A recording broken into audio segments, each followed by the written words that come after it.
Ladies and gents, welcome back. Match day 4 Premier League review show. Had a week off the international break, and I've dragged him back across the ocean. Yeah, He's back. a long trip back. Yeah, a long trip back. Charlie's back to join us. You were at the Tottenham Bournemouth game, weren't you? Our only loss of the season. The only loss we've had so far. I don't know. I was there. You got to see Areola ball though. You've been blessed. Yeah, by yeah. True. Good team, Bournemouth. Good side. They're a very good side. They had a good win on the weekend. Some teams had good wins on the weekend, others not. That's why I'm repping. Not for Paris Saint-Germain. I'm repping a champion team today rather than one of the stinkers. Not the United jersey. Oh, I hate doing this on Monday because it sucks. You have to turn around and talk about everyone else doing well and your own team does dog shit. So in a derby as well. Oh, it hurt. In the local derby. And the thing is, I came into the prediction video will come out later this week, but I nailed the predictions on the weekend. 3-0 Arsenal, 3-0 City, 2-1 Bournemouth over Brighton. I was on fire on the weekend. That's good stuff, man. So at least there was something good about the weekend. Yeah, exactly. I got the predictions spot on. Yeah, but I guess that's where I want to start today. My big talking point from the weekend is being what to do with Amorim right now, because people were so harsh on Ten Hag for being so stubborn in his way. What's this from Amorim then? Because he comes out and says, no, you're going to have to change the man, not the system.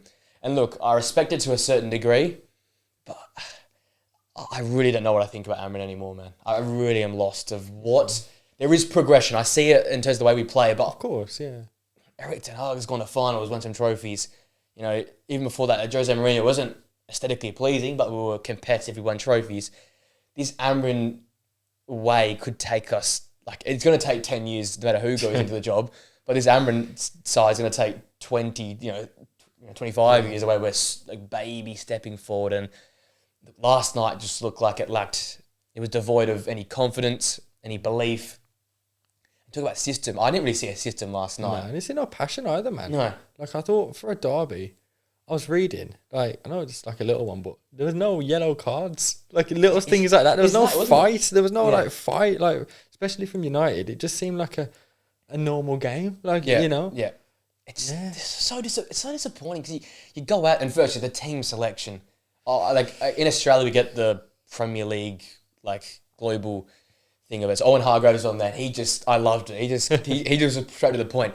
He said, I don't know what the manager's doing not playing Kobe Manu, because in a game that is a Manchester derby, you know, our Manchester boy and Rashford's gone. Hey, Foden come. Their Manchester boy and Foden nailed it. He always does. Him and Haaland love to play the derby. Yeah. It just screamed for a Kobe Manu, proper performance.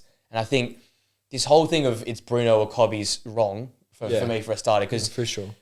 You're wasting one of the best talents in the Premier League. Arguably, you know, you said he could have been player of the season type level player, playing with the 8. He's not an 8. No, he tried last night. Again, I respect Bruno because wherever you put him, he's going to put in the shift. Mm-hmm. And for sure, going and watch the games live, you know, twice now in the last 2 years, I see why, you know, Bruno's the captain, because he's tracking back to right back, or he's dropping into centre half and we're backs against the wall. So I get why he's put in the 8, but his talent is the 10. He's one of the most technically gifted and smart players in the football, can see past that no one else can see. And playing with the 8, he just gets overrun. Like Reinders and Rodri had a field day, and they didn't even play that well. I didn't know that great, but they just outran Ugarte, outran Bruno Fernandes.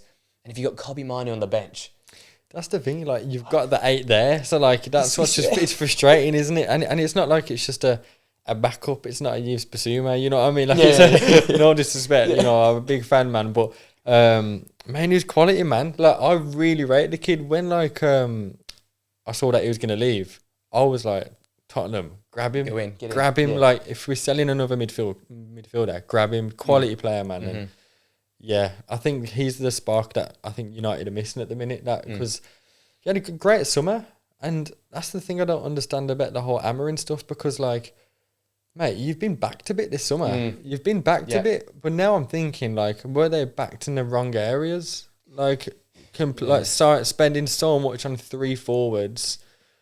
You know, I don't know.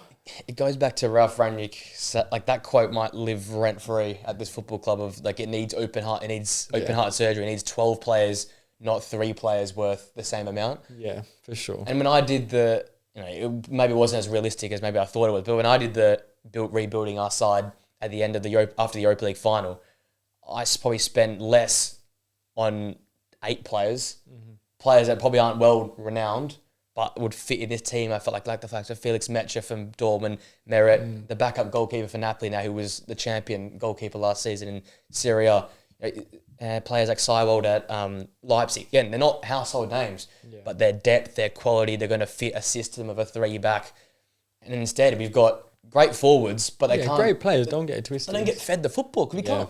Our midfield is so weak. Yeah, literally. So weak. It's like I would have probably sacrificed either Cunha or Bremo, and actually, bought a 6. Proper probably, 6. Gone all out for Belieber or something. You know what I mean? Yeah. Or even if, you didn't go all out on Sesko, because and Højlund's I thought at the start of the season, Højlund will have a good season. And what did he do this weekend? He bagged. But then again, does it come down to the recruitment and stuff as well? And also Joshua Zertsky was one of my favourite players the season before joining us. I think it was fantastic at Bologna. Like him and Calafiori were sort of those breakthrough players that season. Calafiori gets the move, Zertsky gets the move. It just seems like you join United and then all of a sudden the pressure's on you, but also you've got the in-game pressure of, especially for forwards in particular, they don't get the football. No, they don't. Everyone's having to go at Sesko yesterday, but what would he have to offer? He had nothing. No support, nothing to deliver to him. And I just think if Bruno Fernandes is at the 10 and Kobbie Mainoo's at the 8 in a double pivot, all of a sudden we start to play better football. You can play 3 lines. You're not hitting and hoping to Sesko and then sort of playing off him, because this whole Amorim ball revolution, all I see is Mbeumo in behind. That's the only tactic I see right now for us. It worked a little bit versus Arsenal. We got lucky versus Burnley. We're probably outplayed for the large portions versus Fulham as well. Yeah. It's hit and hope football. Ole Gunnar Solskjaer is better than that. Amorim. I think I look at it, it's just so frustrating because there's passages in games and it looks good in that, but I'd rather look shit and win a couple 1-0. Doesn't matter. Yeah, exactly. Like that's what you'd get under, Solskjaer. You'd get that under Mourinho. You'd get that even if it was a 1-0 scrappy win. It's what you'd get. Yeah. What I was thinking this morning, random thought. I thought, you know what, Villa haven't had a good start this season, and if they carry on, I would poke for Emery. I really would. Well. That's my shout. For United this season, try and get him when you can, because I think if Villa don't carry on, don't pick up, then something could happen there. And I think he's a great coach, and I think he's maybe something that United need. I like it. But then again, I think you missed out on obviously Frank as well, because I feel like you just need a manager that can work with what they've got. And I think that's the problem at the minute. You're hearing a lot of, we've got to wait until I get all these players for my system to work. You've got to just do with what you've got, man. Exactly, you can't just sit there waiting, because you don't want another season of finishing, 15th, 16th? Yep. Because the way it's going at the minute, I wouldn't be surprised if you were bottom half, you know what I mean? Looking nailed on, because we keep saying the mid-table's so good. It is, bro, it is. Palace have kept 13 clean sheets out of 19 when they've filled that back 3. Yeah. Sunderland looked the part, Burnley looked the part.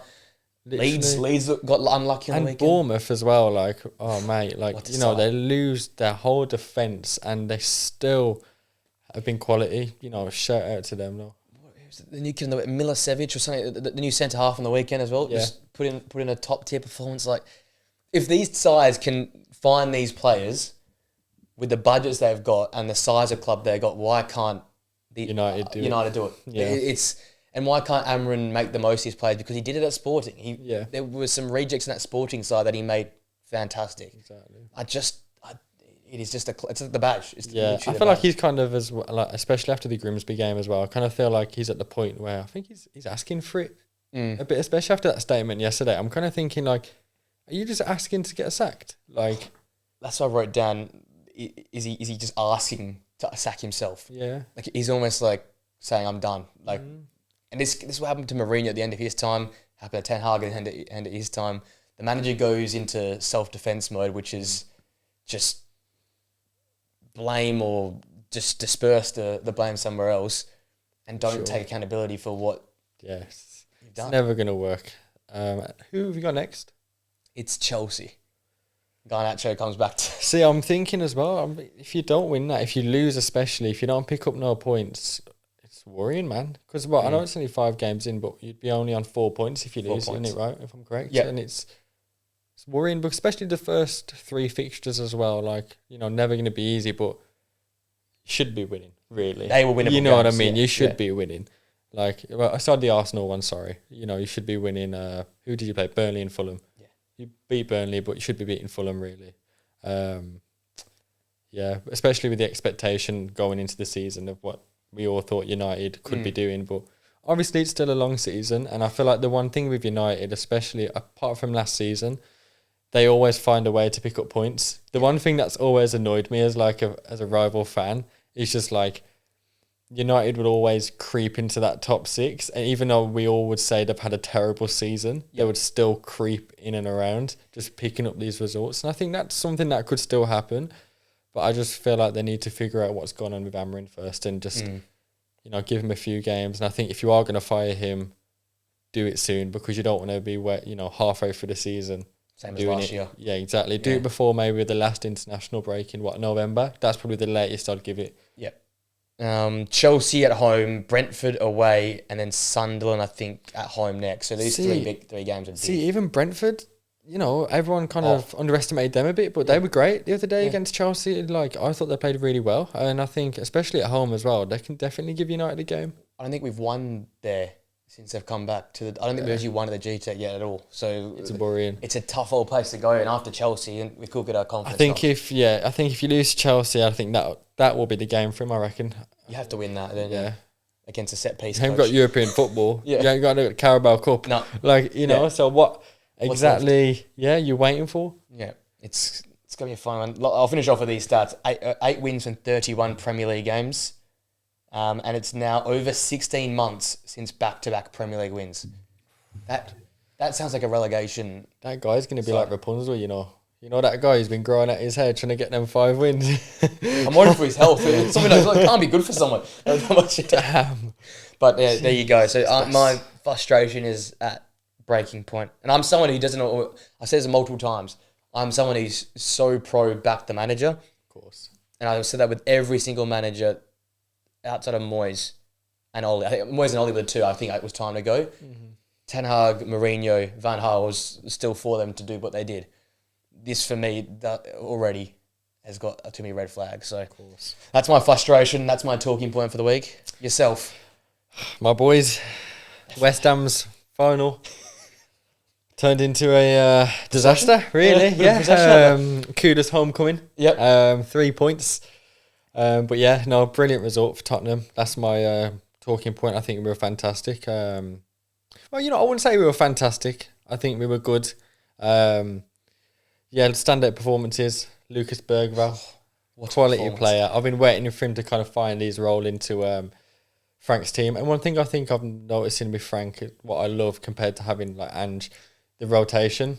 And I love how that midfield gets rotated. And I feel like that's where we went wrong actually against Bournemouth. I feel like that's a game that Bergvall maybe should have played. But yeah, I'm seeing him rotate it with Bentancur, Sarr, Polinia. But going on again, Sarr, what a player. He's having a hell of a season. What a player. He got 2 goals in the international break as well for Senegal. So what's that? 3 games, 3 goals for Pepe Sarr. But yeah, the Bergvall goal, did you see it? Reminded me of Toby Alderweireld over the top to Dele Alli. It kind of gave me flashbacks. But that header though, for your first goal in the Premier League, that's like a proper forward finish. Yeah, like it was a fantastic header. Looped it straight over the keeper. Brilliant result. The debut, Xavi Simons as well. On the assist as well, yeah. Yeah, because going into the game, I was like, playing him on the left. I thought, but I know he can play there, but like I was excited to see him in the 10. But I think the one thing that we gave him a lot of was freedom. And it was nice to see him kind of be on the left, but also drift into the 10 a lot of the times. Yeah. And I don't think he was amazing, but he played a good game. And, that's his floor. I can't wait to see how high like the ceiling is. And it's his first game. And I thought he played, good, to be honest, decent, did a shift, I saw what we've been missing the other 3 games. Yeah. From him that game, the creativity. It was brilliant. No, he's going to be a good player for us. I can feel it in my bones. Overall, good performance. I thought West Ham, they were decent the first half. Yeah. They had a few chances, but like you just never were confident that they were going to score going forward. And as much as it was you guys, I think it's a bit of West Ham as well. They're not a confident team right now. And once that first went in, I said in the prediction goal, once the first goes in for Tottenham, it's going to be a procession. And it sort of was that, right? You guys just bossed it. Yeah. I think the one thing about Frank versus Ange is in-game, like, tactical work. Yeah.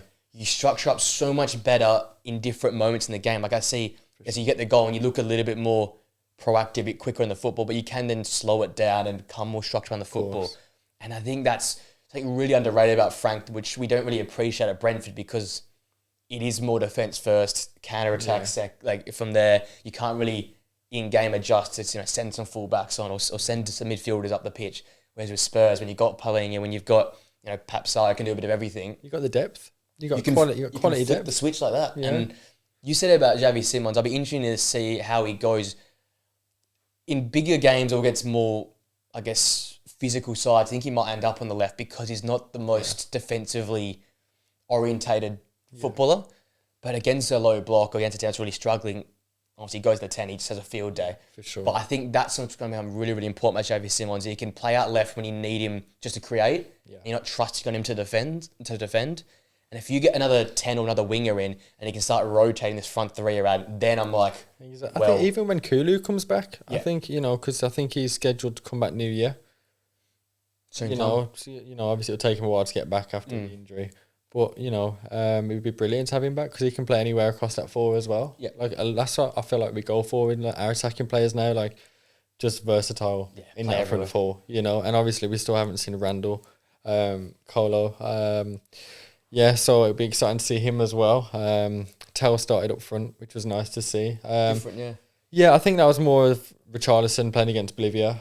Kind of similar to what Chelsea had. Could have started, but it was nice to see Tell start, especially after being dropped from the Champions League squad. But wasn't amazing, but wasn't bad. Yeah, I feel like he didn't have wasn't given many chances, etc. Yeah. But I just don't see him as a 9 though. Like I just don't. Every time he's played for us well, I think it's when he's been on that left hand side. Yeah. And he had a good international break as well with France. He scored a worldie. I forgot who he was against, but he scored a cracking goal and it was from the left.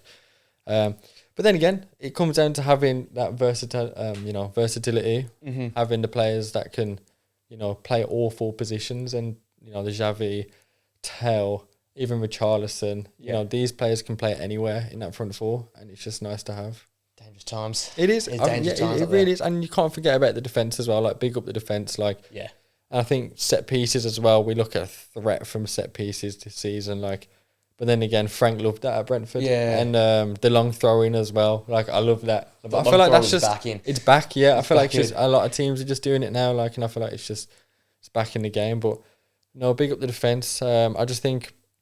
The only thing I think, when I think of the left-hand side, is with Simmons and, for example, Spence, is they're both right-footed. Yeah. And I feel like that can be a little issue, but I know Udogie is slowly coming back into the team. He's playing 20 minutes coming on, but you don't want to take Jed Spence out at the minute. He's in fantastic form. He's at England international now. Yeah. So what do? Do you maybe take out Porro, put Jed on the right, maybe just rotate them three every so often? Yeah. Because the Bournemouth game, he brought Porro off and Jed went on the right and Udogie on the left. But then this weekend, Jed came off for Udogie on the left, straight swap. So I guess it can be just a rotation kind of thing, especially with European football now. It could be a case of, Xavi Simons down the middle when Spence at left back, Udogie goes left back. Then when Xavi Simons can push out wide. Yeah. Just so you get that. Because Xavi Simons' best goals through the years have always been that sort of left-hand sided 10, cutting inside and whacking it far corner. Saw it the other day. The amount of times they'd come in and I'd be thinking I'm used to having Brennan Johnson who won't take on his man, just pass it to Spence all the time. But it was nice to see someone, come inside and have a pop. Yeah. No disrespect to Brennan Johnson though.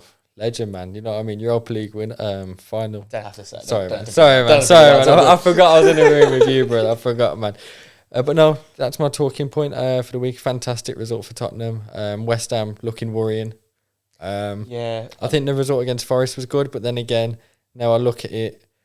Forest, it they were going through stuff. But yeah, it is worrying for them because I feel like the players are not up for it as well at West Ham. But good for Spurs. If you're wearing claret and the blue right now, I think it's a tough old time. Oh, yeah.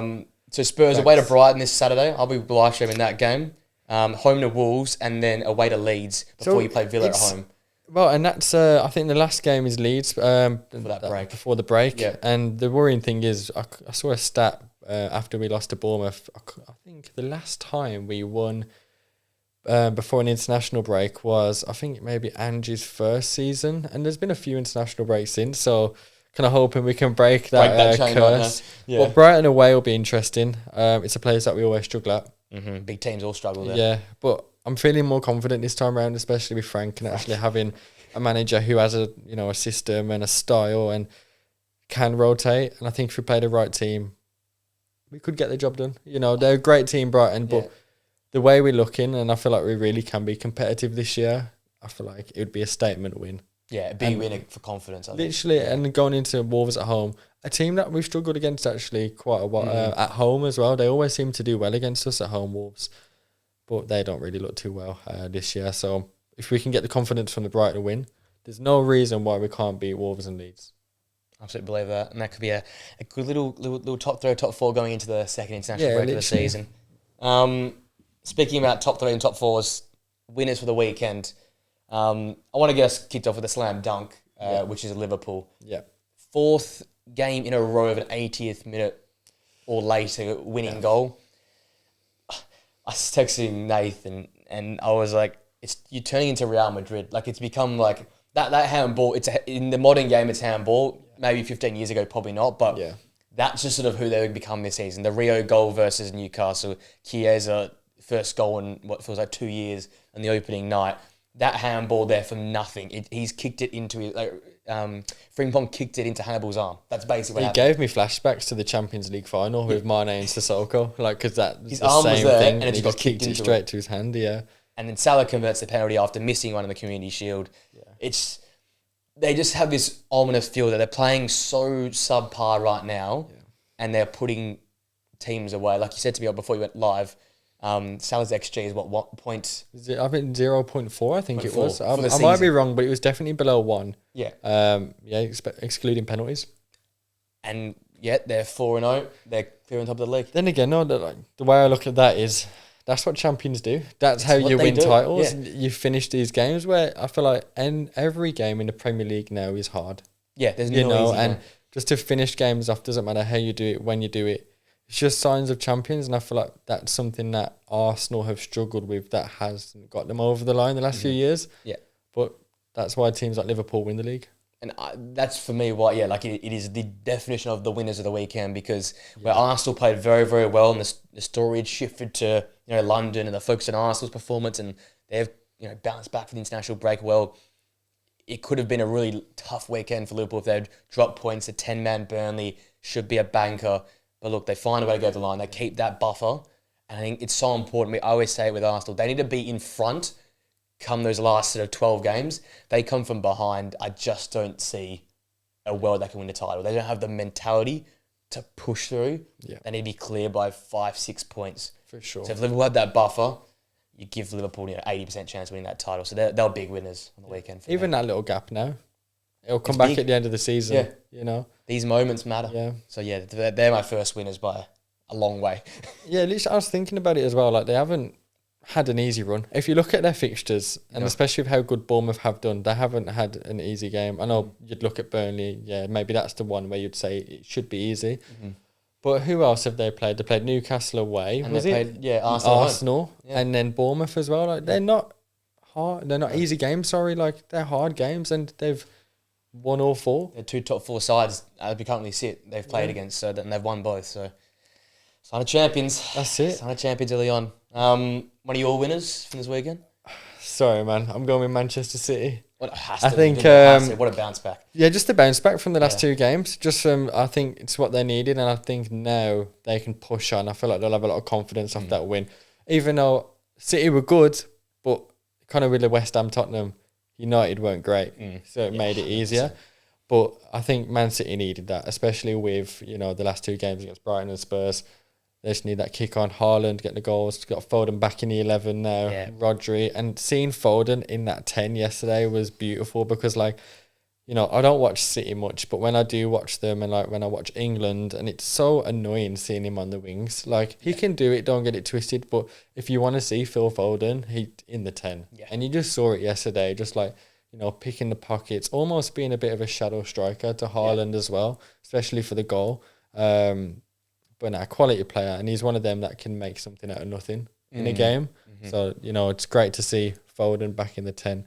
But just a crucial 3 points for Manchester City. I feel like they really needed it. And like I said, I feel like they can push on now with confidence. It was the start of their season. I felt like yesterday. Yeah. It felt like 2 years ago. Foden, Doku, Haaland at their top best. Yeah. It felt like when Doku first joined and Foden was on fire and Haaland was on fire. Like it felt like that again. Yeah. And I think Oscar Bob for me comes in for Bernardo Silva, but Pep loves Bernardo Silva. Yeah, I thought that because I kind of thought it was a game where like the wingers attacking United's fullbacks, it's where they would win. And obviously you saw it with Doku. And I had Oscar Bob in my FPL as well, so I was kind of frustrated that he came on the last 2 minutes as well and got me 1 point. Yeah. But yeah, I feel like it was a game he should have started going at the fullback, and you know, even though Dorgu, I feel like for me, he might be United's best player at the moment. I think he's a quality player. I feel like Bob should have played that game. I'm really big on Bob, but that's Pep roulette, isn't it? Yeah, exactly. That's it. But when they have that quality, that's just what they can do, especially with Champions League midweek as well. Like you were expecting it at some point. They'll probably bring him back midweek and he'll probably slap a few parts over their play. Yeah, literally. Definitely great. It feels like season start for the former champions. Another winner, someone I did not expect I'd be saying, and I need to swallow humble pie here because I've gone Noni Madueke. I was watching that game live on Saturday. I looked at the lineup and I thought, okay, it's going to be exciting here. Eze's starting, Gyökeres starting, Madueke starting. Yeah. We got Rice alongside Zubamendi, and Ødegaard was there. I wasn't a big fan of Ødegaard, but he got injured and came off. I was like, come on, more excitement on the pitch, no more sideways football. But I tell you what, Noni Madueke in the first 45 minutes, he was going up against Morato, who's a centre half out of position, but take your matchups. You had to target matchups, and he was unbelievable. I heard he was good. I didn't catch it. You'll be there. I was me there. And this was the one without Sterling, because I couldn't watch the game. But no, I heard he was fantastic. And it was what I think we thought we might get at Chelsea, because we come from the Dutch league. It was not just knocking at past players, but actually then putting dangerous balls into the area, sitting defenders down, dropping the shoulder and cutting inside, going back on the bar line. It was a complete performance rather than at Chelsea, if I could just knock it forward and run. It was really simple football, but this was much more incisive, much more tricky. And if they can get Noni Madueke playing well, you've got Saka to come back. Ethan Nwaneri was fantastic, I thought, in the 10. Eze on the left was much better than I thought he would be. Yeah. He was a proper winger. He didn't really you cut saw him for much. the goal as well. Was it Gyökeres' goal? Yeah. He was literally on the left-hand side and thinking like, whoa. The depth they had in that game. Obviously, Ødegaard went out injured. Rice came off the bench, but you saw Zubamendi. You still had... Talk about them goals. Yeah. They were special. Okay. I'll admit to that. It pains me to say it, but, great goal. Hell of a hit. And the depth they've got. They're missing Saliba and Saka, but you've got Rice on the bench still. Yeah, exactly. You're playing Mikel Merino, who can play as the false 9, he can play as an 8, he can play as a 6. It hurts you to say it, but Arsenal's got a 2 starting 11s right now. And that will be important for them as well. How long have they said if Ødegaard was a major, or was it a minor? It's a recurrent. He landed on his shoulder, which was injured. So it could be long, could be short. I don't know. I think you're talking about the wingers as well, like being proper wingers, and then having like Madueke actually like put balls into the box. And I'm still saying it now. Hate watching, mediocres, I'm still hate watching, and I still think he's terrible. I still don't think he's a good player, like good footballer, I'll say. But obviously, if you've got wingers doing that at that quality, like he's going to bag goals. Like all he needs to do is just, his dinner's been put on a plate, put his foot out, and he scores, you know what I mean? Like, but I'm still on the hate watch though. I still don't think he's top quality, mediocres. I'm telling you, man, I'm not falling for it. I scored against Leeds and at Ange Forest, it wasn't much Ange ball, and didn't Murillo come off as well? Murillo came off as well. Yeah, I have to talk about Forest a little bit, but they weren't great. One thing, there's one play, I think it was around, they just made it 2-0.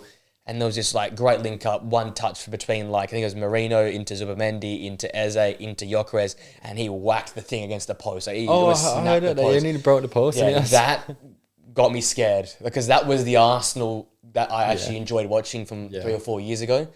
And I'm like, if they get that back, then we're in for a titanic title battle. Because if they play like that and that freedom, that's the thing with having Noni Madueke and Eze starting. They ain't going to play system football. I hope not, at least. Yeah, of course. They're going to go out and express themselves, one-touch stuff. I think Eze played a few of those like around the corner, flick passes, which you saw him do to link up with Tariq Mitchell and Munoz at Palace. And I thought, this gets cooking with Madueke, the way he was playing. Arsenal were dangerous again. So yeah, no, I think now you know what. All jokes aside, I feel like they'll have a good season. Like and I might have just been a bit biased with the prediction, but yeah, obviously I still don't think they'll win it. I don't think they'll win it. I still don't think they've got enough, and I still feel like City can still do better than them. 100%. After but I feel like they'll be up there, and like I said, they could have a good UCL run as well. Because like you said, they've got 2 starting 11s now. So they can roll, and they're quality starting 11s, kind of similar to what City had a few years ago, where they could literally just have 2 starting 11s when they used to have like Alvarez as well back then. It's similar to that, but no, good times for Arsenal, and I think I feel like they've got some decent fixtures coming up as well. It gets lighter. I think they've got one more. They've got obviously City this coming weekend, but after that's that, a big at home as well. Like I feel like Arsenal can beat City. We've seen it. Was it last season? Yeah, it was that game. Marcel Skelly scored that goal. But then again, I feel like that'll be a good statement win for them. But I wouldn't rule out City, especially after winning the Manchester derby and coming in on a high. 100%. But that'll be a good game. It'll be a cracking game to watch. That will. Looking forward to it. But that'll be 2 of the hardest fixtures for Arsenal out the way. Yeah. Early on, so that'll be good for them. And I feel like that's just where they should kick on. Yeah, find some gear. Your second winner? For another team, I went Newcastle. Yeah. Finally got on the board. 3 points. Big Nicholas Voltemada, mate. You get to this. Yeah, Voltemada. I was going to ask you, how do you say his name? I don't know how to say it. Voltemada, cool. No, he looks good, doesn't he? Look, I said to you before the game, I said I've never watched him play. I've never heard of him. Yeah. And I consider myself a big football fan as well. But and I do know other leagues, but I never heard of the guy. Honestly, I never heard of him. He's the one that I was like, wow. But then watching him, and I just thought, you know what? I saw the highlights and I thought he's gonna cause trouble. Even if you just get that ball in the box like they did, even if the defender's in front of him. The fuck has got him. You know what I mean? He's gonna score, bro. He's gonna score. And I feel like that's what we'll see a lot of. And I think it was good for them. Newcastle. I feel like a reason why they had such a terrible start was due to all the behind the scenes stuff with Isaac and stuff like that. Really does affect the dressing room. But yeah, good to get 3 points on the board. I know it was against the struggling Wolves, but still, they're searching for 3 points as well. But I think now they'll kick on. I know Visser's out for about 5 weeks. I think I saw about 5, a month or so. Yeah. So, but even when Visser's back, you've got that. You can either rotate or play the top with them too. And I thought Tonali. When I watched the mini match, Tonali was fantastic as well. I think he's one of them. We were talking about Semenyo earlier as being one of the underrated to be in the Premier League team this season. And I feel like if Newcastle kick on a bit, that could be Tonali. I think he's a fantastic player. But yeah, no, great for Newcastle. 3 points, much needed, especially going into, they've got Champions League as well this week. Barcelona midweek? Yeah. Fuck yeah. Well, they haven't got Lamine Yamal. He's been putting his thing in too many places and he can't play football now. You know what I mean? Oh, look at the man. I've got to say, though, you don't know, if you haven't watched Voltemada, him and Dennis Undav last season for Wolfsburg were phenomenal. Box office is giving the exact same vibe as him and Visser up top. And I think if Eddie Howe's the bollocks to play 2 up top, I'll be very keen to see how that works out because the Undav-Voltemada combination at Stuttgart last season was the ultimate 1-2 combination, proper 2000s football. Peter Crouch, Jermaine Defoe. Yeah, tall, small. It is that. It's exactly like Dennis Undav's a tiny, but he's a quick play, can work off a big striker. Voltemada, as much as he's a big fella, he's not just across the ball in the box type striker. He will whack it from outside the box, good with the ball at his feet. I think the Premier League's got a new good one here. And I love watching the Bundesliga. It's so exciting. Yeah. And I know it gets dogs abuse, and it's probably valid because I don't do well in Europe, most of the big German sides. But you've got Xavi Simons coming across. Obviously, Sesko's come to Manchester now. The Voltemada's come across. Yeah. There's a lot of talent. There you go. Like you say, and I think the way that it gets rated tells you enough. enough. You know what I mean? Like, especially this summer, the way the Bundesliga got absolutely touched. Like, it says enough. You know what I mean? Like, of how good the Bundesliga is. That's why I hope he does well, because I think he's such a good talent. I don't want him to, and this it actually hurts me to say this, but I'm hoping Xavi does well, and hoping Voltemar does well, because for sure. These are players I've loved watching. I've loved watching the last 2 seasons over there in the Bundesliga, but the Premier League can destroy players. We've seen it. Kai Havertz coming across from the Bundesliga and the like, and Jadon Sancho not doing well in the Premier League. So hoping they do well. It was a good start over Voltemar again, straight away as well. Yeah, it's the best. The confidence scenario. You need it, don't you? To just get going. Yeah, that first goal, full of confidence in a team that didn't have a lot of confidence. Going into it. Yeah, and I feel like that just doesn't just lift him; it lifts the team as well. Squad, So fantastic result for them. I feel like they were winners for me as well. Yeah, big winners. Last winner for me, Andoni Iraola. The bandwagon does not stop. This is a good 24-month bandwagon on this man here, but they're in the top 4. They've finally cracked into the top 4. I think back to 24 months ago where he didn't win a game in the first 8 Premier League games. There was questions about, was Gary O'Neill the real man for the job? I kept saying, just trust this guy, He did the number he beat Real Madrid in the Copa del Rey, he'd beaten Barcelona. Where was he? Was he football? I think it was Vallecano. Vallecano. Yeah, memory. I think it was. Yeah, but he did number versus both big boys in Spain across 3 seasons there. And I'm like, just give this guy time. That says a lot about a gaffer that does, especially in Spain. And then look what he's done. I'll tell you what, Brighton has been his bogey team. I don't think he's actually beaten Brighton yet in the Premier League. Got the number over Fabian Hertz on the weekend. Yeah. Massive win for them. Semenyo flying. I'll talk about him a little bit later on. Yeah. And like you said, they've lost their whole back 4. Yeah. They've gone replace it. Trufford's fantastic. Diakite missed on the weekend, but I think it's Milicevic is how you pronounce it. Yeah. New centre half came in. Senesi's playing well. He was out basically all of last season. Yeah. I'm very big on this Bournemouth side. Yeah, it's one of them teams, kind of like how I feel with Palace. It's like a little soft spot for them because they're my 2 teams, man. Yeah, like they're just quality as well. Like the little small grounds with a great atmosphere, and I think they're destined to do good things this year again. I reckon. I hope they can crack into Europe this season. Well, that'd be fantastic. Because they've teased me now a little bit first season, not much. There was a little run they made, but last season when they beat Arsenal, City, and Newcastle all at home, back to back to back, I thought they could do this year, but then they sort of fell away, and it was a disappointing end of the year. But hope they start strong. Their best start under Andoni Iraola yet. Hope they can kick on and maybe a top 7, top 8 finish for them. Definitely. They're big winners for me on the weekend. One more for you, Yeah, I've gone back to my Spurs. Yeah. So going back to that. But yeah, I'm going to go Pepe Sarr. Didn't talk about him too much earlier, but I thought I'd save it for now. Mm-hmm. I just think since Frank's come in, I just think he's been fantastic for us. And I've always seen a player in Pepe Sarr. He came in under Conte, I think. Yeah, the end of Conte. And Conte didn't really play much, but I remember he played him away at the San Siro against AC Milan.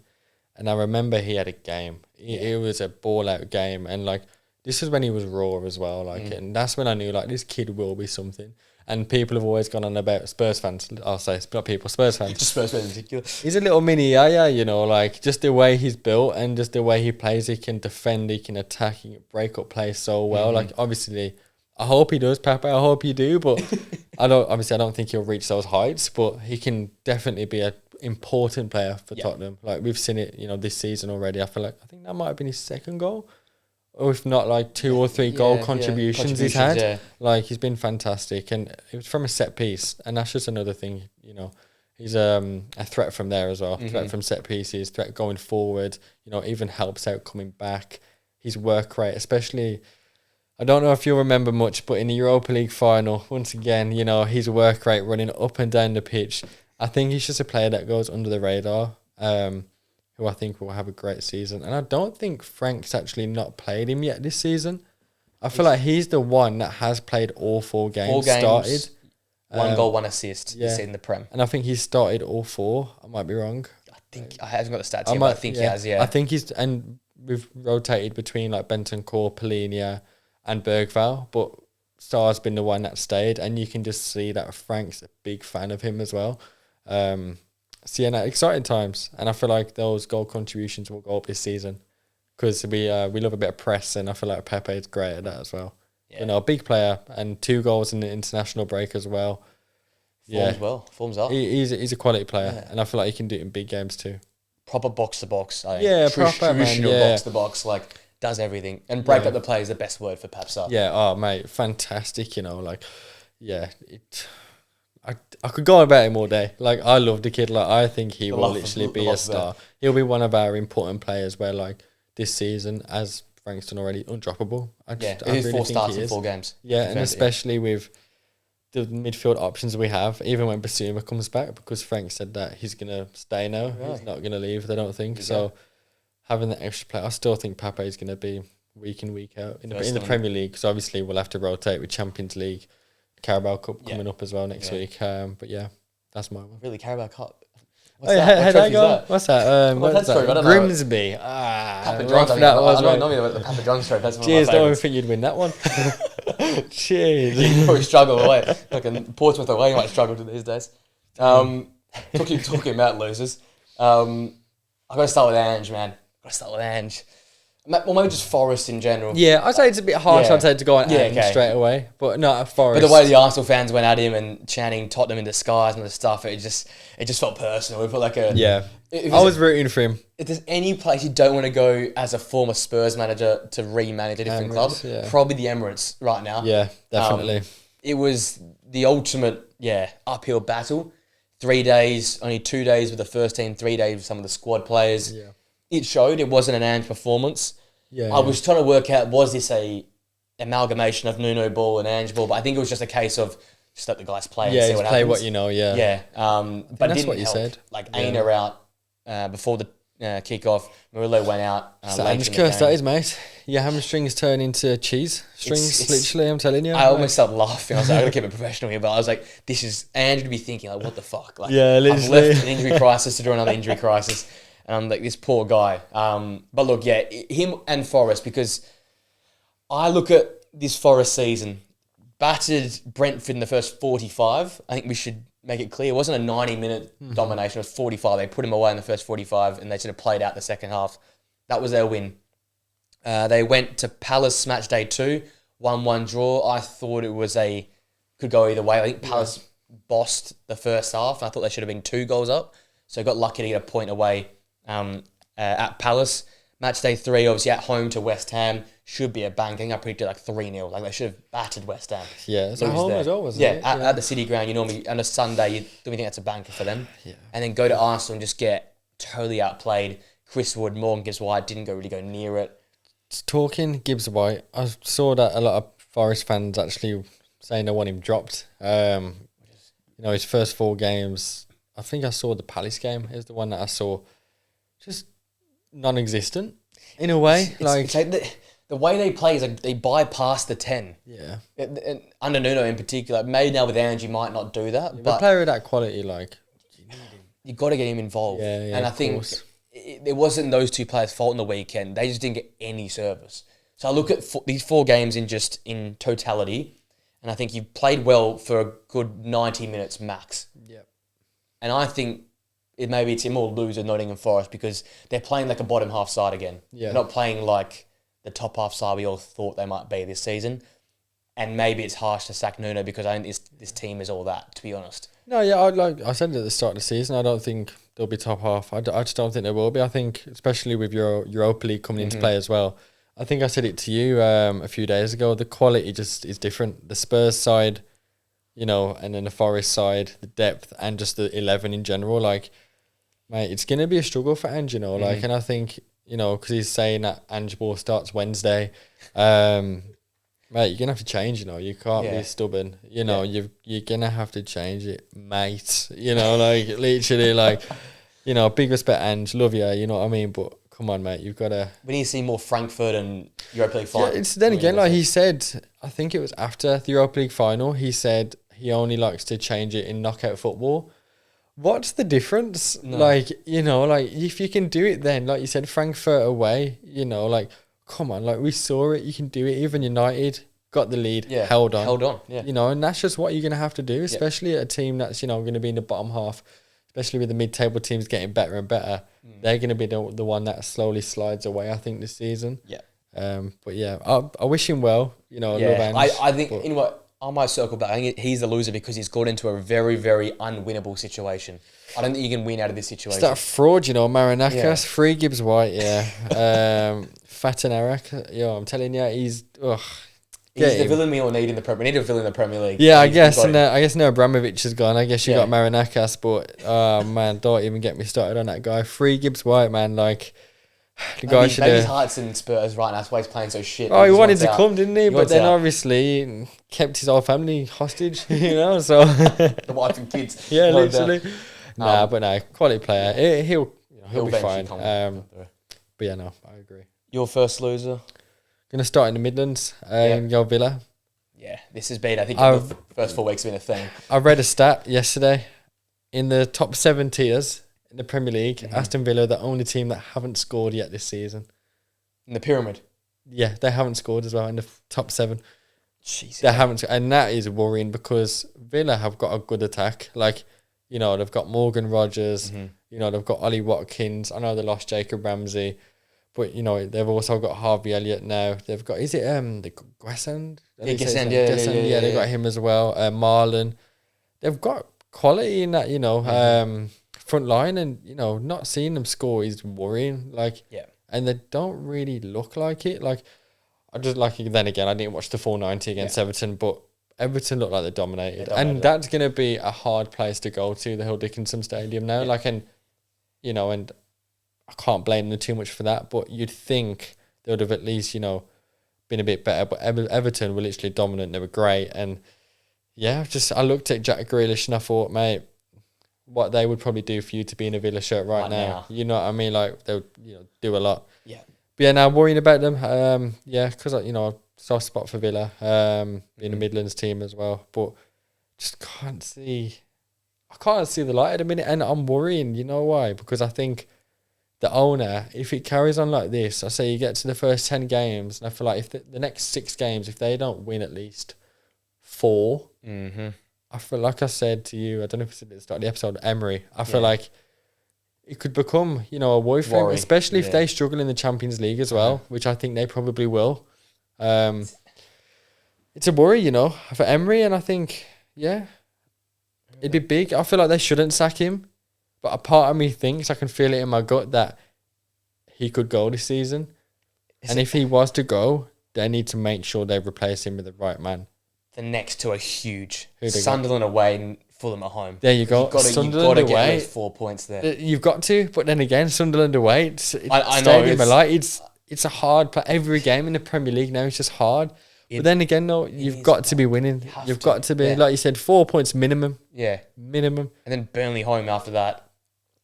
Yeah, that's 7 points right there, minimum. 7 points minimum. And if it isn't, he's gone. If it's not more than 4 points, then you start to think, he's got to go. Has he got to go? Because, especially because they will be in a lot of trouble next season, especially with the financial situation they have, spending so much on wages. I think I saw Marlon's on over 130 grand a week. The guy doesn't play.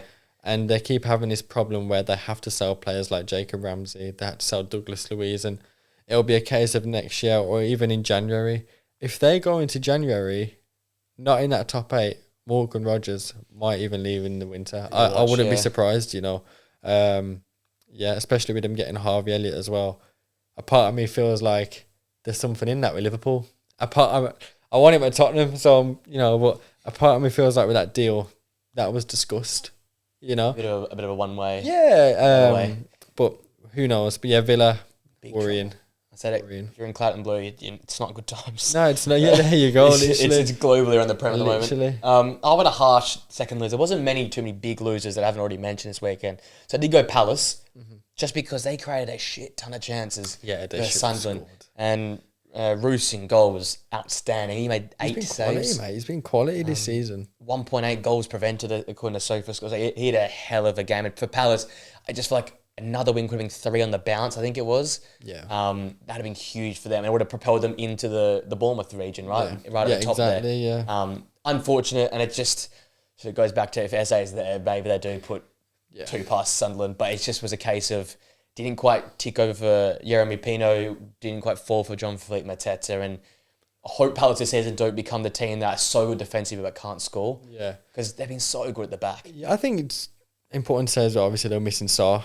Yes, and I think Sarr's, and I think he's going to be out for the next game as well. I think he's out for a bit of a chunk. So, but yeah, no, I know what you mean. It could be worrying for them. Yeah, especially we need this Jeremy Pino to go straight away.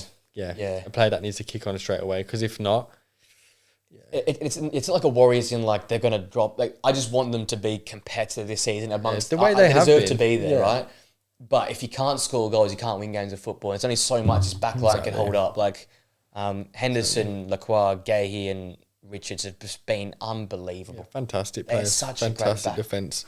Yeah. And they just need someone to fight. If it's Daichi Kamada, if it's his mother Sarr coming back, or most likely it's had to be Jeremy Pino to lift this side because Mateta can't do it all himself. No, of course. He needs some help up there. So I'm calling the young Spaniard to try and help him out if they're going to be successful. Definitely. But they're my second and final losers. Started in Midlands, going to stay there. Going to go to the local. Wolverhampton. Down the road. The only team that hasn't picked up any points this season. Worrying for Victor Pereira. I think they need to start getting on the board, especially. But obviously they won in the Carabao Cup. But they just don't. They don't look like they're gonna score without Larson. They just, especially after losing Cunha and Ait-Nouri, without Larson as well playing, they just don't look like no threat at all. They just don't. And I don't know how long Larson's out for. I don't think it's long. But then even when we saw them in the Carabao Cup against West Ham, he came on and he bagged 2 straight away. He's important for that team. And I didn't think Wolves could be a relegation threat. And it's still early days. There's still 34 games to go, and it's the whole Christmas period is everything. But you need to start picking up points on the board, man, and you can't rely on one man all the time because an injury to Larson could mean... I feel like they didn't improve as much as I thought they would in the transfer window. They got a few in, they improved the defence a bit, but you look at going forward... I know they signed that Arias, but I feel like it's a he's off the bench again though. Yeah, it's exactly because when I went to the game, the Carabao Cup one against West Ham, and I thought he was one of their sparks that game. Yeah, created chances, and I feel like that was something they were missing against Newcastle. Don't get it twisted. St James's Park probably the hardest place to go in the Premier League. But then again, you've just 4 games, 4 losses, just isn't good enough. They brought that Krejci into midfield. He looked alright. Rodrigo Gomez, for me, was the man. He had 3 chances in the first 2 minutes. Wool could have been 2 up in 2 minutes. They hit the post, they put 1 wide. But like you said, if it ain't Strand Larson up top there, it seems like no one can put the ball in the back of the net. There's no proper goal threat. There isn't. And it's a worry for them. Because, the defence can only take so much. Kind of like you said with Palace, you need to score at the end of the day to win football matches. Especially in the Premier League right now. Yeah, everyone's improving. Yeah. Everyone's pretty much scoring every weekend. Actually, apart from this weekend, I think there was a 3-0 nils. Yeah, there was 2 or 3 nils and a couple 1-0s as well. But it's hard. It's getting harder and harder. So I do worry for Wolves and I worry for Vitor Pereira because obviously they ended the season well last year. Yeah, on fire. But obviously it goes down to ownership. I think that's a big problem at Wolves. And just all the time. Yeah, just losing. I'm thinking maybe they bring Nuno back. You know what? The fans probably want it, wouldn't they? Yeah. They see him as a saint over there. It's one of them. Saying ownership, so I don't think he would, because that's the main reason why he ended up leaving. But not good for Wolves. Have to wait and see for Wolves. All right, there you go. There's a winners and losers. That's the key talking points. Let's finish up with the 2 segments this week. We're going combined 11 for the big one. Ooh. Become a derby these days that feels like Arsenal and City. And then we'll finish with our MVP votes as we do each week. It's more of a derby than a Manchester derby, man. It feels like it. No, there's literally more feeling in this game than there is in most Manchester derbies. I stuck with the 4-3-3 that both teams play. Yeah, I'll go with the goalkeeper back full first. Yep. I went a bit of a slam dunk. I thought Gianluigi Donnarumma in goal. 1A, 1B right now in world football. He goes in. And was fabulous last night. We had a chance to get back in that game with Mbeumo. Was it? Yeah, that volley. Yeah. Oh, yeah. And Donnarumma. That was a fantastic save, If I'm Trafford ridiculous. Now, I'm head in hands. I'm like, what the fuck am I? And then if you're Aaron Ramsdale, you're celebrating. But oh man, he should have been the Newcastle #1. But that's life, unfortunately. I wish he was in the other net. To be honest, Calafiori for me is left back. I liked what he did on the weekend. He's made it back himself. I was talking about in the live stream, it was his spot, then he lost it because he got injured to Marsha Skelly. It was Marsha Skelly's spot, and then the new season started and it's back Calafiori's spot, which once again shows Arsenal's depth. But those two, 1 for 1 right now, they're going fantastically well. He is now fit. He came off the bench on the weekend, but I think you can't drop Calafiori right now. Same with Jed Spence. It's the same. Look, it's exactly the same as that. That's your spot. You have to lose it now. It's yours to lose. So for me, Calafiori goes in. I did go Gabriel and Will Saliba at the heart of defence. I think Saliba's back fit this weekend for that tie. So those two play at centre half for me. It was close to putting Josko Vardiol. Didn't play too well in the derby though, so as such I left him out. And for me, Yuri Timber might be the best right back in the world. He's been unbelievable right now. Yeah. No one can pass him. Yeah. He was signed as a left-sided centre half, potentially a left back, and it's finished up being a right back at Arsenal. He's lucky that Jed Spence don't play right back. You know what I mean anymore because But no, look, I'm the first to admit, I wanted Yuri Timber at Manchester United. I think he's quality. Yuri Timber is a hell of a player. I got him in my FPL for a reason. Yeah, he can play all across the back four. Strong defensively, and then going forward, it's better than I thought on the football. Yeah, no, for sure, underrated. Definitely, yeah. I thought he'd be a bit clumsy, but he's actually quite good. I saw bits of the Leeds game, and I thought that was a game I think he got a goal and assist, and I thought that one there. He was fantastic. It helps having a player like Saka in front of you. It does, but he was fantastic. But yeah, I've loved him this year. So yeah, I've gone a full Arsenal back four with Donnarumma in goal. Is your back four any different? It's a bit different, yeah. It's different, yeah. So I've gone comparisons. Same keeper. Yep, Donnarumma. Yeah. Best keeper in the world. Himself. Yeah. Left back I've gone with O'Reilly. A bit different. I think so close to putting in. I know you love the kid in it. He's a hell of a player. Yeah, no, good player. Every time I've watched City, he's just stood out for me. And yeah, I think with Lewis Skelly not being, I haven't watched Arsenal a lot this season, as you expect. I probably wouldn't. Yeah. But I think O'Reilly, just a quality fullback, and he's only young as well. I'm glad that he decided to stay at City this summer because I think he can be there. Left back moving forward. He's good enough to be. He really is physically strong, good going forward, defensively, and it's hard to find enough fullback these days. Then centre halves have gone different. I've gone with Gabriel. Yep, I think Gabriel's the first picked. Yeah, but I really like Ruben Diaz. I really like Ruben Diaz. So I've gone with Ruben Diaz instead of Saliba, mainly because he hasn't been playing as well. I do like Saliba, but I prefer Gabriel over Saliba. Yeah. I think probably just more for the goal threat as well. Yeah. And I think at the start of Gabriel's career at Arsenal wasn't the reliable one. No. But now he's the opposite, and I'd say he's more reliable than Saliba.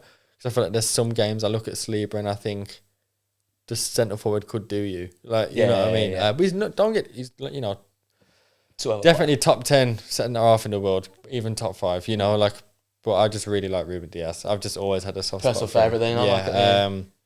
And then right back Timber. Yeah. Yeah, same reasons for you. Yeah. Quality, he picks going forward, attack. Days, unfortunately, Yeah, he can play anywhere across the back line. So I like it. I'm a big fan of Nico Riley left back. Yeah. If I was bold enough, I probably would have had him. All right, midfield 3. I had to move a few pieces around here. So Rodri goes in. Still so. His 2 starts haven't been his best football, but he has missed 12 months, obviously, with Ballon d'Or winner, isn't he? Yeah, so he has to go in still. He has to go in, yeah. But still, a few uncharacteristic mistakes yesterday in the derby. Declan Rice goes in when fit and when he plays in that proper number 8 role. Yeah. Very good. Again, I've only seen it twice, so it happened. I said this last week on the podcast, had a bit of a mini crash out about it. I'm like, just play him at the 8 because you promised us this. Let's see it happen. And they're going Eberechi as at the 10. They brought him inside to fit him in there. Fraud. I'm joking. Full phone after last night really made me think about this. But I think Eze's best football's played him behind the centre forward. And he's one of the best in the Premier League for it. So. And I saw enough on the weekend. If he can do that on the left-hand side, boy, would he be especially with Odegaard out as well. Yeah. Now, who knows, maybe he moves into the 10 and he might just dominate. Madueke on the left, Saka back on the right. Yeah. But I'm very happy with that midfield 3. That's probably one of the best in the Premier League into the combines. Quality. I've gone with Rice as well. Yeah. Rice, quality. For me, behind Harry Kane, probably England's second best player. Quality player. It's the one Arsenal fan that I think I'll put my hands up and I'll be like, okay, good player. Yeah. Don't mind him. Yeah. I would have him at Tottenham. Yeah. I would pay 100 million for him in this, day and age. And then Rodri. Yeah, I agree. Last night I think he was a bit sloppy, but then again, I think that just comes down to match fitness. Because when was the last time that I think like Rodri probably played like 15 games on the trot, like, or even 10? Like, he's been quite injury prone the last few seasons. But when he's fit, he's best in the world at what he does, you know. And I went different for the third one. I went to Johnny Reinders. Big fan. Just ever since he's come in, like, I didn't really watch him much at Milan, but when the Euros are on for the Netherlands, I thought, wow, this guy is fantastic. I thought surely someone snaps him up soon. Yeah. And I'm surprised it took an extra year, to be honest. But yeah, no, fantastic player. And I think for the value City got him for as well. There was other options. I think Odegaard goes nowhere near it. Eze and Foden were my two other ones. But yeah, I just thought this season as well, I think the quality he's got, he can play anywhere in that midfield. He can do the 6, the 8, the 10, and you don't see that. So, fantastic player. Should have gotten a score sheet yesterday, unfortunate not to with that chance. But yeah, quality midfielder, man. Yeah, my benchmark for Tijani Reinders is very high, just because how much I rate him. I don't think he's reached that yet at City, and that's fine because it's a new club. But of course, I think his best is still a long way to go from where he is. That says a lot about him as a player. Yeah, exactly. That says a lot. I've got him held up. The ceiling's high, man. Yeah, definitely. So that's why I didn't pick him. Scary hours. As season goes on, as they do Man City, they get better and better as the football goes on, and with the players that they've got as well, Cherky, Marmouche as well, like, you know, Savinho coming back, they'll be fine. It's a hell of a front line as well. Speaking of front lines, and to about City, I went with the full City front three. Did you? I've gone Doku on the left. Yeah. I think he's been really good this year. Hasn't got the goal contributions until last night. He finally got reward for effort. Last night, you know. Wow. That first... That's a winger right there, you know. Goal was I love Doku, you know, because I love a winger like that. When you've had to... No offense, Brennan Johnson, but when you have to watch someone who doesn't take on their man for years... When you see someone actually does it. When you see someone like Jeremy Doku, Special. You're clapping. Yeah. You're standing up and you're clapping. Yeah. Baller. He's special. I went Oscar Bob on the right. I have a real exciting feeling about this guy. I think there's a lot to come. Tore us apart in the Community Shield before he went off injured last year, and that was the end of his season, unfortunately. And was dominant in pre-season last year for Man City. He was the big talking point last year. They thought it was going to be Foden and him just dominating. Didn't quite go to plan. Now a full season to get at it. I think he's going to be something special. And obviously, Erling picks himself. How he's bagged already, 4 and 4? Or 5 and 4? And hasn't really been at his best. Yeah, I think so, yeah. Ridiculous. I think it's 5, yeah. Yeah, I think it's 5. He probably should have scored 8 as well. He's missed some sitters already this season. Yeah. Obviously, against Tottenham's defence, you're not going to score anyway. So, like, that's fair, you know. That's allowed. The bias dude's got to happen, you know. But yeah, no, I agree. But yeah, my front three is that. I've just gone with one change. One change to go, yeah. On Doku on the left. Yep. Just said what you need to say about him. Haaland picked himself. And on the right, I've gone Saka. Yeah, for me, Bob is incredible talent. I just haven't seen it completely yet. But obviously, I've got no doubt that he won't reach it because the glimpses what I have seen of him, I think he's great. He's going to be like that underrated star of the season. You know, probably that breakthrough player. Probably should be him.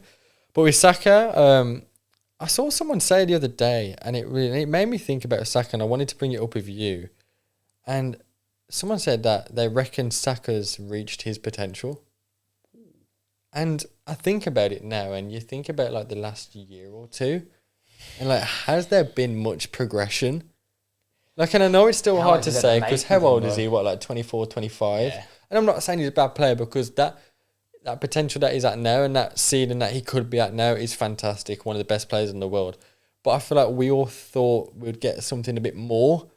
Like, I feel like the difference, like with Liverpool last season, why they won the league is, comparing him and Salah now. So Salah didn't have a good number 9 last season. Let's be real. But he carried that team pretty much himself to the Premier League title. And I feel like that's what Saka's missing. Saka doesn't have that. Yeah, we haven't got Gyökeres. We've got Havertz up front. I've got a number 9 that can hold up, play well and do well off the ball. But I can lead us. I can, you know, score the goals, get the assists. Maybe it comes down to him being a bit injury prone. But I just feel like he doesn't have that to take him to the next step. Like that, the quality players like Mo Salah has. And I've never really thought about it until I saw that. And I'm a person that can be easily influenced if I read something. Yep. But I was thinking about it, and I was like, I'm not even being biased, but I think it could be true. And he's still young, what, like 25?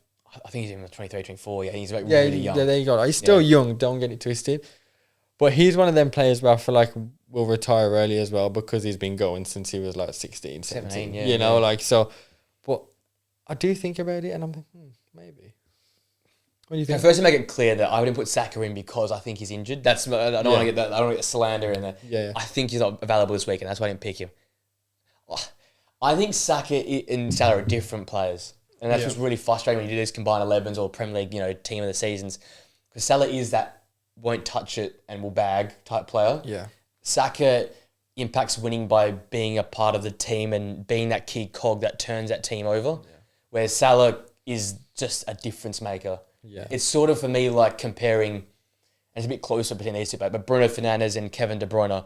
Kevin De Bruyne is more of a winner because he makes everyone around him better in a system, whereas Bruno Fernandes can pop one from halfway and do it himself score like that or score a free kick. No, that's true. They're different types of players, and I don't think Saka's ever going to have that that style of X factor where he can just win in the game off his own boot with a magical moment, but he'll produce 6, 7, 8, 9 even in a game, key chances for his runs in behind or given goes at Ødegaard. So different styles of players. Definitely. I think there's still a lot more to come, but it's because he's so consistent. Yeah. It feels like he just can't. He's not improving because I'd hope so, because I actually like Saka. He's there with Rice with the ones that I actually like, and I really like. For me, he's one of England's best players as well. Like I'm a big fan of Bukayo Saka.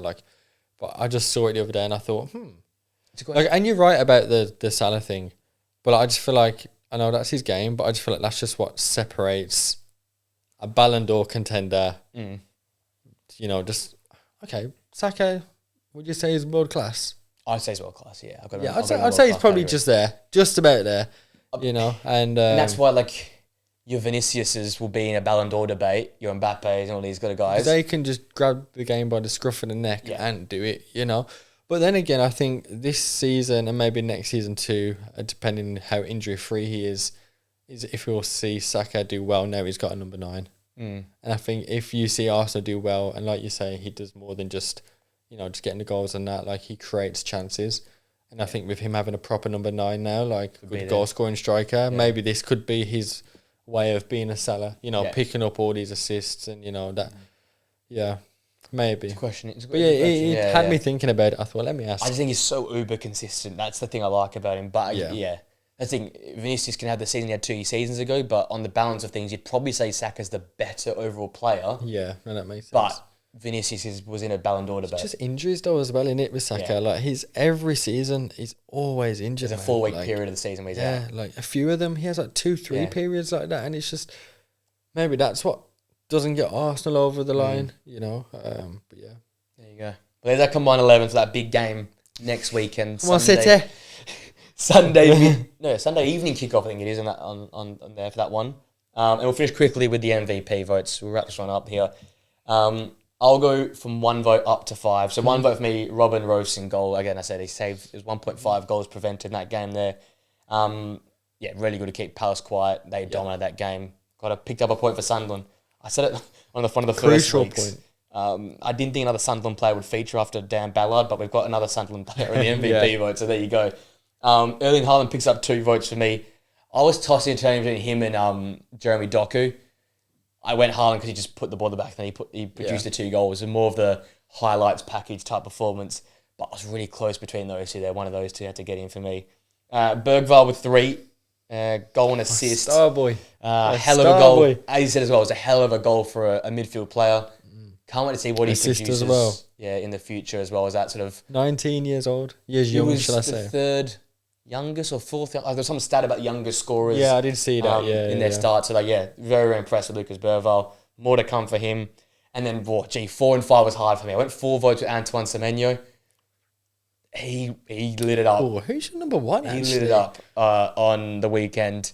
Great moments, great play. And to break down this Brighton side, who I rate really well defensively, Van Hecker and Dunk and De Kuip and the like, they're very solid at the back.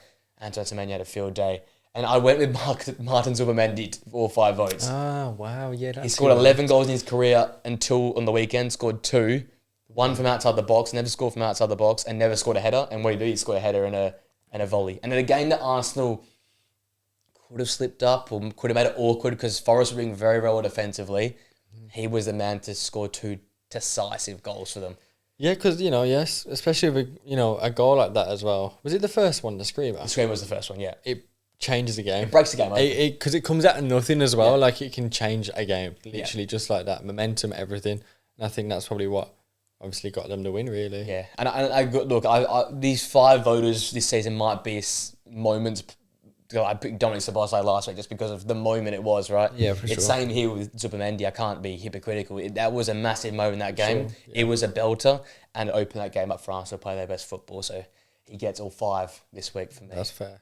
Let me just grab mine up. So for my first one, I've got, for number 1, I've got Jeremy Doku.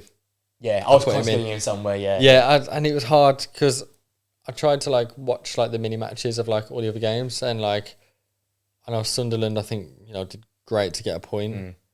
But for me, it was just those games, what was it, 2 or 3 that were 0-0, I just felt like I couldn't put anything in it. Yeah, I just thought especially with the way that Doku played yesterday with the 2 assists, I was like, I could not put him in. Yeah. Great player. And then for 2 points, I went to Semenyo. Yeah, okay, it's not as hard as me. Yeah. Yeah, I went to Semenyo 2 points. And I just think, I don't think there's a player in the Premier League. Maybe him and Haaland are battling it out that are on red hot fire form. Like Semenyo, even though I will say he should have been sent off against Tottenham the other week, I was fuming. The little fucker. That referee was ass cheeks, let me say that now. These referees this weekend as well, mate. Season in general. Oh, mate. Do you see what Madders tweeted? He tweeted something about the referees and he's probably going to get in trouble for it. You can't say nothing. Yeah. Idiots, man. 3, Bergvall. Yeah, so we've got a consensus 3 votes there, yeah. Don't need to say anything else about him. Future Ballon d'Or nominee. Probably for Real Madrid, though, not for Tottenham. Yeah, not surprised. Number 4, Zubimendi. Yeah. Same reasons as you, man. He was, quality player. Every time I've seen the little bits of him this season, I'm like, I didn't think Arsenal needed him, but now I watch it, I'm like, they do need him. Giving Rice that extra support. 100%. Especially with Partey gone as well. Shouldn't even say that name. But no, quality player. Something about the Spanish international. Spain is running the world football. Quality. Right, you know what? They always have, to be honest. And I think they always bloody will. Quality, man. I looked at the Arsenal side. Probably their best players are Mikel Moreno and Zubimendi. What are they both? Oh, Mikel Moreno. Quality player, man. And for dirt cheap, they got him. Yeah. That's just, it says a lot about it. Who's your 5 voter then? The main man, the Viking. Erling Haaland. I just think, 2 goals. Good goals as well. First one, good finish. Second one, good finish, the way he opened up his body. I love that about players. I think that's what separates great strikers. I remember years ago, Thierry Henry was on probably Monday Night Football or something with Harry Kane when Harry Kane started breaking through. And it was one of the biggest things that it's something you're taught when you're young, just to open up your body. Yeah. And, but the amount of players that just actually don't do it enough.